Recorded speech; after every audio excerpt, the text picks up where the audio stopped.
कुछ सालों पहले एक गांव में एक हवेली थी। वह बहुत पुरानी हवेली थी। एक दिन उस हवेली के चौकीदार की मौत अचानक से ही हो जाती है और धीरे धीरे चौकीदार के मरने की खबर पूरे गांव में फैल जाती है। और उस गांव में सूरजवीर अपने बेटे सोनू के साथ रहता है। और उस गांव में चौकीदार की मौत को लेकर पूरे गांव में दहशत का माहौल बना हुआ था। सूरजवीर अपने बेटे से कहता है कि बेटा तुम अपने घर से बाहर मत जाना, गांव में बहुत दहशत का माहौल बना हुआ है। ठीक है पापा, जब तक आप नहीं कहेंगे मैं अपने घर से बाहर नहीं निकलूंगा। इतना कहकर सूरजवीर अपने घर से चला जाता है। फिर एक दिन सूरजवीर के पड़ोसी की भी उसी तरह अचानक मौत हो जाती है। सूरजवीर को समझ नहीं आ रहा था कि यह सब मौतें आखिर किस वजह से हो रही हैं। और जब सूरजवीर सो रहा होता है तो उसे कुछ हलचल की आवाज़ आती है। हलचल की आवाज़ को देखने के लिए सूरजवीर अपने घर के बाहर जाता है और देखता है तो सूरजवीर के होश उड़ जाते हैं। वह देखता है कि बाहर एक मुर्दा घूम रहा होता है।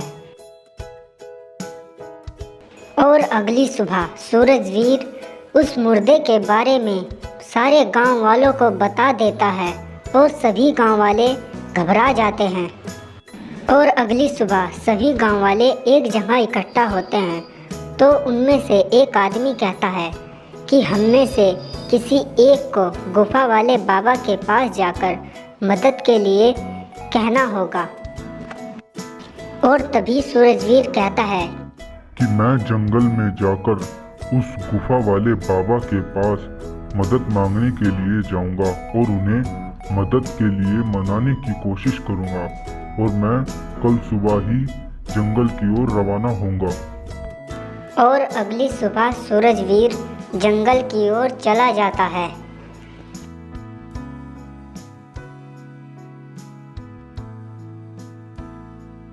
और कुछ देर चलने के बाद सूरजवीर उस गुफा के पास पहुंच जाता है।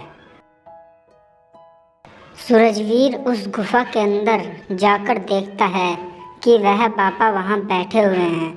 सूरजवीर उन बाबा से कहता है कि बाबा, हमें सभी गांव वालों को तुम्हारी मदद चाहिए।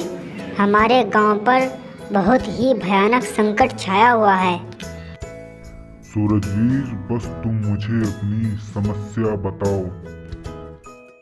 बाबा, हमारे गांव में एक मुर्दा घूम रहा है। उसने उस पुरानी हवेली के चौकीदार और मेरे पड़ोसी को मार डाला है। सूरजवीर, मेरी बात ध्यान से सुनो। तुम गांव वालों में से कोई भी उस पुरानी हवेली की तरफ नहीं जाना चाहिए।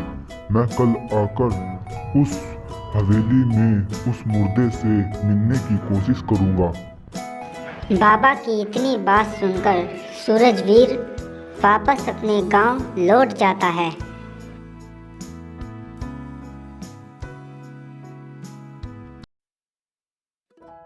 और अगले दिन रात को बाबा उस हवेली में यज्ञ करने लगते हैं और मंत्र पढ़ने लगते हैं।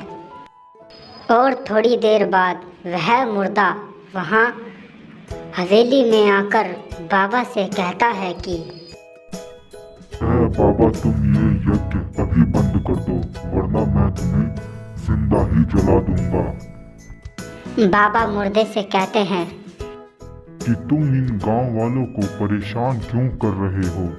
मुझे अपने बारे में बताओ, वरना मैं तुम्हें जादुई कमंडल में रखा पानी तुम्हारे ऊपर फेंककर मैं तुम्हें यही भस्म कर दूंगा। नहीं बाबा, मैं तुम्हें बताता हूँ कि मैं कौन हूँ। तुम मुझ पर यह जादुई पानी मत डालना, वरना मैं मर जाऊंगा और मेरा अंत यही हो जाएगा। मैं तुम्हें बताता हूँ कि मैं कौन हूँ।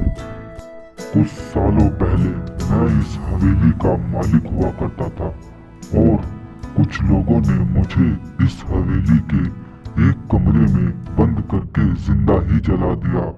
और जब चौकीदार ने इस हवेली का वो दरवाज़ा खोला तो मैं आज़ाद हो गया।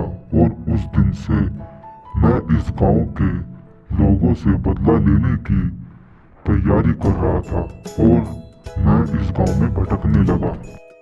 बाबा उस मुर्दे की पूरी बात सुनकर बोले कि सुनो मुर्दे, तुम अब इंसान नहीं हो और एक मरे शरीर बन चुके हो, इसलिए तुम्हें इस हवेली और गांव को हमेशा हमेशा के लिए छोड़कर जाना होगा।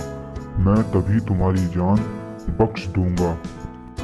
बाबा की बात सुनकर मुर्दा कहता है, ठीक है बाबा, मैं इस हवेली और इस गांव को हमेशा हमेशा के लिए छोड़कर चला जाऊंगा।